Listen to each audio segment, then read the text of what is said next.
Salut les amis, aujourd'hui on se retrouve pour réaliser un entremets tiramisu. Oui, un entremets tiramisu, vous avez bien entendu, nous allons réaliser un dessert que vous allez sûrement adorer. Vous connaissez le tiramisu classique composé d'un appareil, d'une ganache montée ou bien encore d'une crème mascarpone à la vanille et de biscuits cuillères généreusement imbibés de café.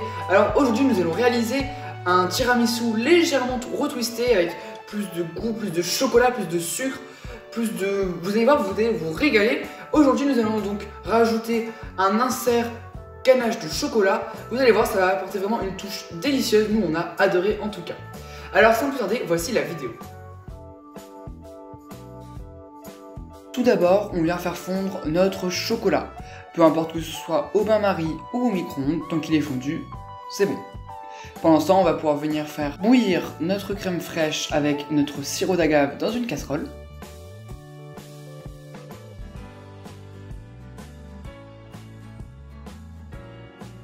Et une fois l'ébullition atteinte comme ici, on peut venir la verser en 2 fois sur notre chocolat fondu.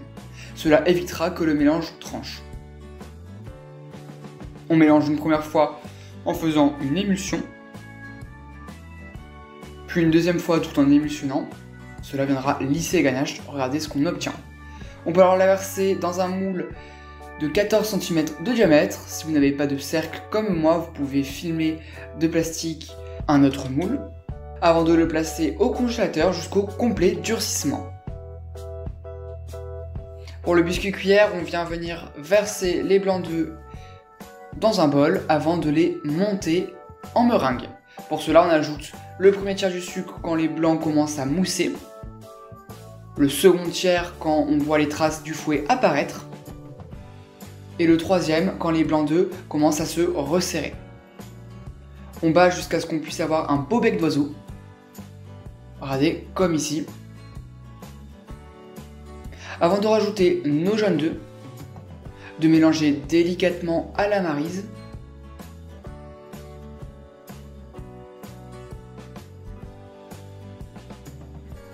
Avant de rajouter la farine tamisée. Et de mélanger de nouveau à la maryse. Regardez bien le geste qu'on fait, on plante notre maryse et on la soulève. Cela permettra d'éviter de casser les bulles d'air de la préparation. On peut alors venir faire 2 disques de 14 cm de diamètre et d'1,5 cm d'épaisseur avant de les faire cuire durant 12 minutes à 180 degrés. Voilà le résultat à obtenir, bien moelleux et légèrement doré. On peut alors passer à la mousse au mascarpone. Donc tout d'abord, on vient réhydrater la gélatine dans de l'eau froide. Puis sur un bain-marie, on vient placer le sucre, l'eau et les jaunes d'œufs. Et on vient battre le tout jusqu'à ce que le mélange blanchisse et atteigne 84 degrés, comme une crème anglaise. On peut alors sortir le bol du bain-marie et on vient continuer à mélanger à l'aide de notre fouet bien évidemment, en rajoutant cette fois-ci la gélatine. Ainsi, la préparation va augmenter de volume et blanchir. Voilà le résultat à obtenir. On peut alors rajouter le mascarpone et mélanger de nouveau pour l'incorporer. Voilà le résultat à obtenir. On peut alors monter la crème en chantilly.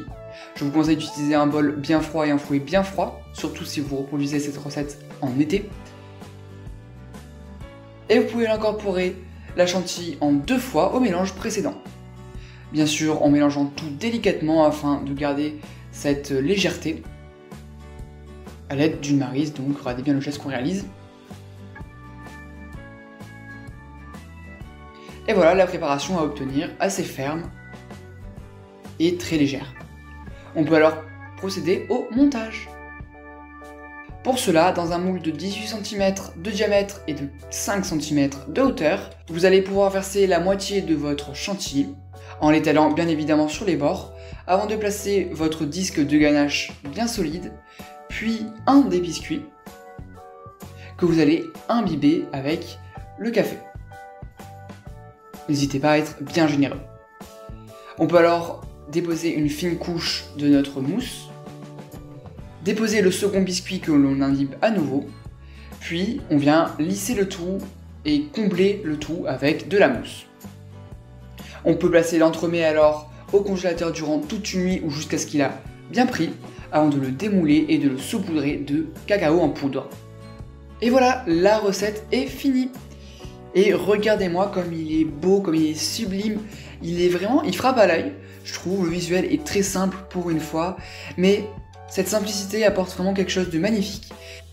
Et je ne vous parle pas du goût avec cet insert au chocolat qui est donc amplifié, qui donne vraiment une autre dimension à ce tiramisu qui est légèrement revisité. Et cette mousse au mascarpone qui est particulière à faire. Mais franchement, on a pris plaisir à réaliser ce gâteau. J'ai découvert de nouvelles techniques, notamment pour la mousse ou même pour l'insert.